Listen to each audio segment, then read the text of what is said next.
E a gente abre essa edição do TJ Goiás novamente falando sobre o novo coronavírus. Não há necessidade de pânico, mas é preciso ter cuidado, principalmente porque já temos casos confirmados aqui em Goiás. Já são 3. A gente conversa sobre isso agora com a repórter Bárbara Lauria. Bárbara, qual é a atualização em relação a esses casos aqui no nosso estado? Boa tarde para você. Oi, Liliane, boa tarde para você e para todo mundo que acompanha o TJ Goiás. 3 casos confirmados até agora, como você disse. Um deles, uma idosa de 61 anos que mora em Rio Verde, a região sudoeste do estado, que esteve na Espanha. Outros 2 casos aqui em Goiânia, de pessoas também que viajaram e que estão sendo monitoradas pela Vigilância de Saúde Estadual. Essas mulheres, então, tiveram contatos, essas 2 mulheres aqui em Goiânia, tiveram contato com outras pessoas, viajaram para os Estados Unidos e a outra para a Itália. Inclusive, uma dessas mulheres não apresentou nenhum sintoma grave e estava trabalhando em um colégio no setor Jaó, aqui em Goiânia. Esse colégio resolveu suspender as aulas para que seja feita toda a higienização do colégio e para que nenhuma outra pessoa tenha ou apresente os sintomas do coronavírus. É um colégio que funciona no setor Jaó, do ensino fundamental, e as aulas foram suspensas hoje, segundo a nota oficial repassada por esse colégio. Todas essas 3 mulheres, elas estão bem e estão em casa repousando, já receberam todos os cuidados médicos e estão isoladas. Elas não podem sair, não podem ter contato com outras pessoas, mas estão bem recebendo atendimento. Os casos que forem surgindo, caso ocorram mais casos, eles serão identificados, nos hospitais, as pessoas vão fazer esses exames e eles serão determinados pelo hospital de doenças tropicais, se será necessário. Caso a pessoa, ter o exame dê positivo, se ela precisa ficar em isolamento ou se ela tiver uma situação mais grave, se ela precisa realmente ter uma internação hospitalar. Ontem o governador Ronaldo Caiado falou de algumas medidas e nós vamos acompanhar agora na matéria do repórter Alex Atanásio. O anúncio foi feito no auditório do Hospital do Servidor com a presença de toda a imprensa. Primeiro, o governador Ronaldo Caiado pediu que as pessoas evitem aglomerações e cumprimentos, como aperto de mão, beijos e abraços. No decreto publicado hoje, o governo também determina que jogos de futebol ocorram sem torcida. Os jogos ocorrerão, tá certo? E que a torcida vai assistir, tá certo? De casa, na televisão, na internet, tá certo? Essa que será a maneira. Ou vai ouvir pelo rádio. Ainda de acordo com o decreto, o governo defende escalonamento de horário do transporte público, intercalação de horários do funcionalismo público, a criação de um comitê de gestão e administração do coronavírus em Goiás, campanhas publicitárias e qualificação de profissionais para lidar com a doença.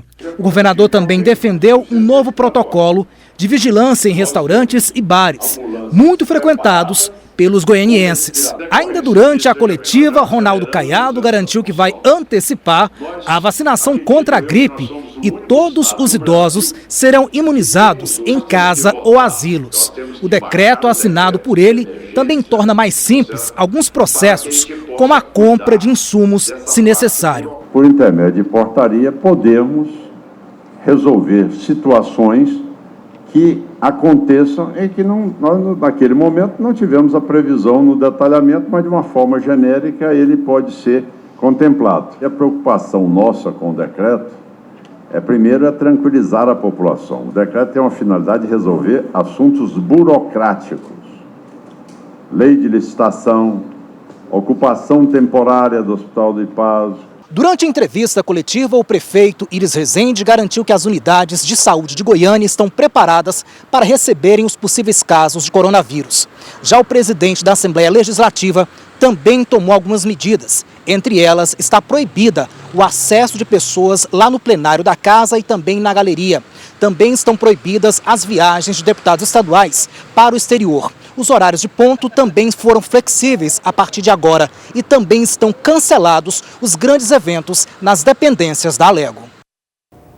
Pois é, Liliane, toda essa repercussão também gerou o cancelamento de shows aqui no estado de Goiás. A feira Tecnoshow Comigo também foi cancelada por tempo indeterminado para evitar realmente que haja aglomeração de pessoas. O SESC, aqui do estado, também decidiu suspender as atividades, os shows, os eventos, as peças teatrais seriam apresentadas pelos próximos 30 dias e essas medidas adotadas aí pelo governo do estado, pedindo para que as pessoas evitem aglomerações, pedindo também que as pessoas não dê abraços, beijos e apertos de mão para evitar esse contato, para não espalhar realmente o coronavírus aqui no nosso estado. Os jogos também, por enquanto, serão sem torcida, eles vão ocorrer, mas sem a presença de torcedores e terá essa intercalação nos horários de funcionalismo público, como trouxe aí na matéria. Outras medidas também estão sendo tomadas aqui no Brasil para enfrentar a pandemia. Inclusive, nessa segunda-feira, iniciam as inscrições de médicos brasileiros que desejam trabalhar no combate ao Covid-19, nas capitais, nos grandes centros, além dos municípios mais carentes e aldeias indígenas. A convocação está sendo feita pelo Ministério da Saúde por meio do programa Mais Médicos para mais de 5 mil profissionais. Os médicos devem começar a trabalhar no mês de abril. Os planos de também precisam cobrir exames para detectar o coronavírus. Foi divulgado hoje pela Agência Nacional de Saúde Suplementar, ANS, que regulamentou a cobertura obrigatória e a utilização de testes diagnósticos para infecção pelo coronavírus, também pelos planos de saúde e não apenas pela rede pública de saúde. Agora também, Liliane, à tarde terá uma reunião na Arquidiocese de Goiânia para decidir como ficarão as missas diante de toda essa situação. E a nossa equipe de reportagem vai acompanhar e nós vamos trazer os detalhes durante a nossa programação, Liliane. Muito obrigada pelas suas informações, Bárbara. Com certeza uma situação que a gente realmente precisa ficar em alerta, mas é sempre importante lembrar, nada de pânico, o que resolve nesses momentos é informação, que é como a gente está fazendo aqui no TJ Goiás, explicando para quem está em casa e tendo essa higiene que a Bárbara explicou, esse cuidado no contato com os outros. Muito obrigada, Bárbara. Boa tarde para você.